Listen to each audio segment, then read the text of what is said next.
Hi, I'm Rob from Enginetuner. Welcome back to the channel. We've got quite an interesting video for you today with some technical content in it. Behind me is my 1986 Toyota Corolla. This is a car that currently runs about 270, 280 horsepower. It's been turbo converted, and when we worked on the car and built it up, we fitted a Link ECU, a Fury, and Link PDMs. And at the time, we also fitted a flex fuel sensor.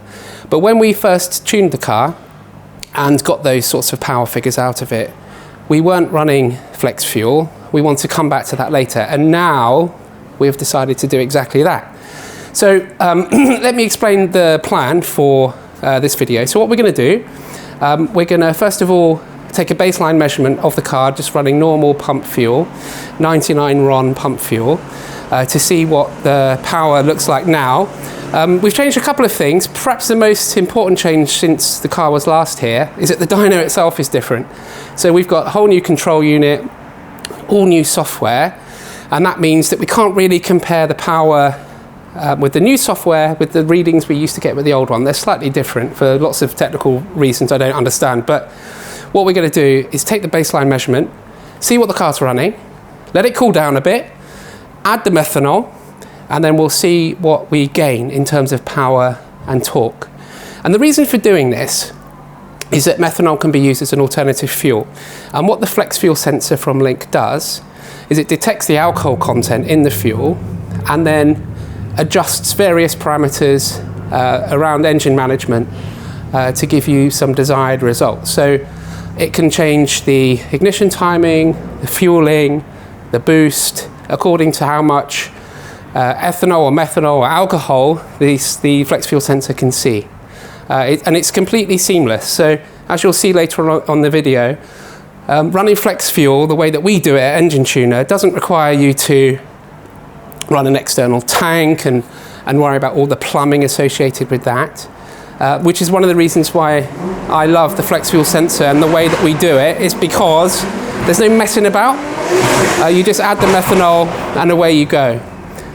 So the reason for running alternative fuels like methanol is that methanol burns cooler than petrol. Although litre for litre there's actually less energy in methanol, because it runs cooler and burns cooler, you could use more of it before you get to the point where you get detonation. And detonation is kind of pre-ignition of fuel before you want it to ignite with the spark at the top of the piston travel. So methanol enables you to have a cooler combustion.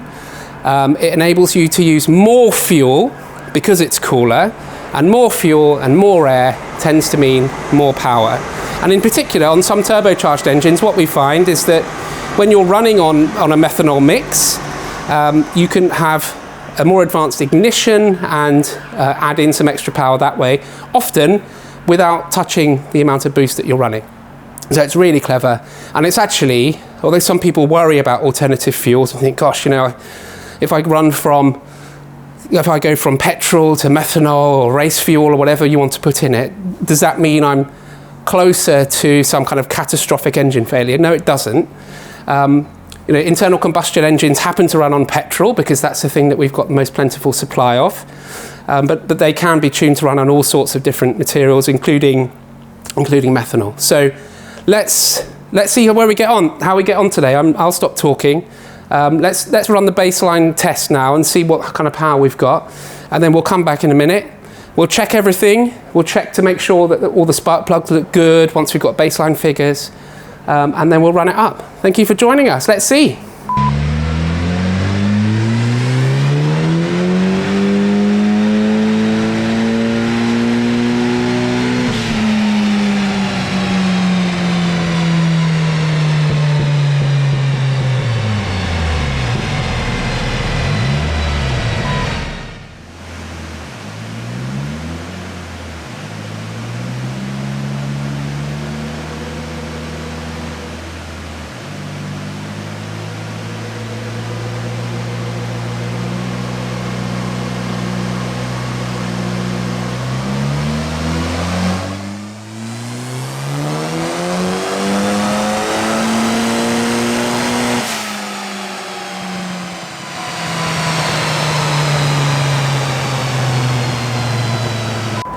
So you just saw the car having its baseline measurement just on pump fuel, just as a reminder, and this is where we ended up.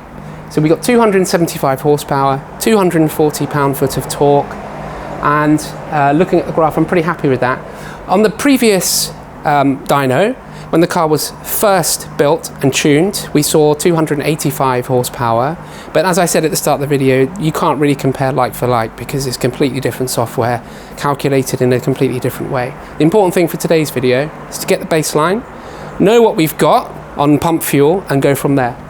Just a little bit more detail. So this graph here, the blue line shows the boost pressure, and the red line shows the air-fuel ratio. So that's all pretty good.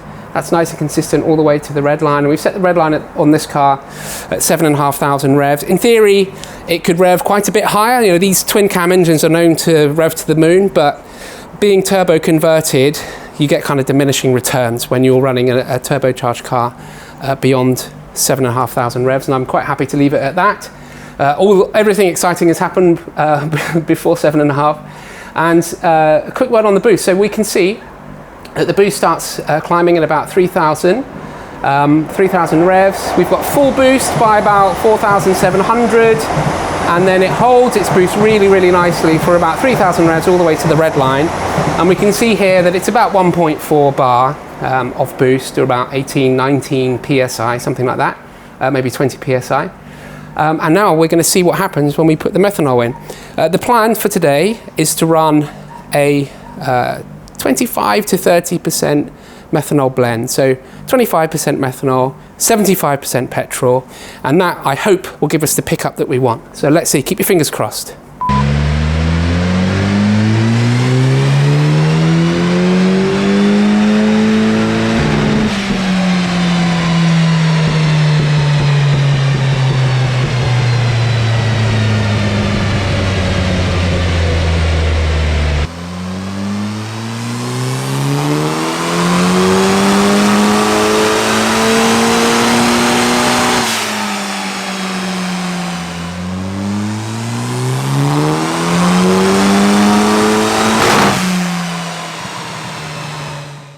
Very exciting. You just saw the car on its methanol run, and this was the result. So we ended up using about a 30% methanol mix, and we ended up going from 275 horsepower to 304, and from 240 pound-foot of torque to 274. In both cases, about 10% increase. Very, very nice. What I'll do now is I will overlay the graph we saw for pump fuel. That was 275. Here we go. So let me talk first of all about the really meaningful stuff, which is the extra performance you get in the mid-range when you use methanol. So here, these two lines denote turbo boost pressure during the two runs. Purple is pump fuel, blue is methanol. And what we can see that from about 3,000 revs all the way up to about 5,000, the car is producing more turbo boost pressure. And as a result, you'll get a much stronger mid-range, and that's where you get most of your performance gain with methanol. The reason for that, we haven't asked the car to produce any more turbo boost pressure. We've left the ECU settings alone. The reason for that is that when you run a methanol mix, it's got more oxygen in the mixture, and more oxygen means more boost pressure as you climb up through the rev range. At about 5,000, you can see that they kind of level off, but all the way through, peak boost is just slightly higher with methanol. Again, that's just a consequence of running a more oxygen-rich mixture. Now let's look at power and torque. So what we can see here is the blue line, which is our new power, and the purple line, which is our old power, the pump fuel power. You can see up to 3,500 revs, which is roughly where we start to see an increase in the torque from the turbo boost. From that point onwards, the car really picks up on this blue line, remains consistently stronger, peaks above 300 horsepower, which is very important because I've earned myself a 300 plus Power Club badge, very important. And then you can see from about 6.5 it starts to tail off a little bit. Now let's look at torque. So previously we had 240 pound-foot, that's that green line that you can see here, and where we end up with the red line is 274. And actually, from about 3,500 revs, really big difference, really noticeable gains in torque all the way through that part of the rev range. So what I conclude from this is that the 4AG ZE engine does like methanol.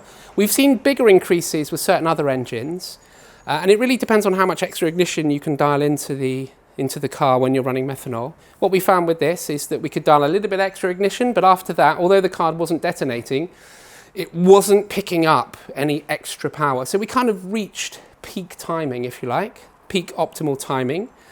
We didn't want to run more boost pressure because the engine is stock, and actually with this turbocharger, which is the Garrett GBC 22350, beyond sort of 1.3, 1.4 bar, you're just heating the air up, to be honest. It's kind of at the peak of its efficiency range. So there's no point just putting more and more boost in it for the sake of it. So yeah, very, very happy with this. And I think the lesson to learn, again, for all the cars that we tune here at Enginetuner on methanol, is that if you run a standalone engine management system, adding a flex fuel sensor, giving you the opportunity to run methanol blend like we have today with the Corolla, is actually quite affordable extra horsepower and torque. And it's felt not right at the top of the rev range where you're hardly ever going to access it, but it's felt all the way through the rev range, right from the mid-range all the way up to the top. And that, believe me, makes for really meaningful gains out on the road or at the track or wherever you use your car. So whether you're already running a standalone ECU, whether you're thinking about fitting one, do consider adding a flex fuel sensor. They're not an extra, they are a little bit extra more money, but actually compared to the cost of the ECU and all the rest of it, it's not a significant extra outlay. And in terms of the incremental gain in performance, it's a bit of a no-brainer if you ask me. Thank you for joining us. We'll run more videos soon, and if you like this video, please like it and subscribe to the channel, and we'll see you soon. Thank you. Bye-bye.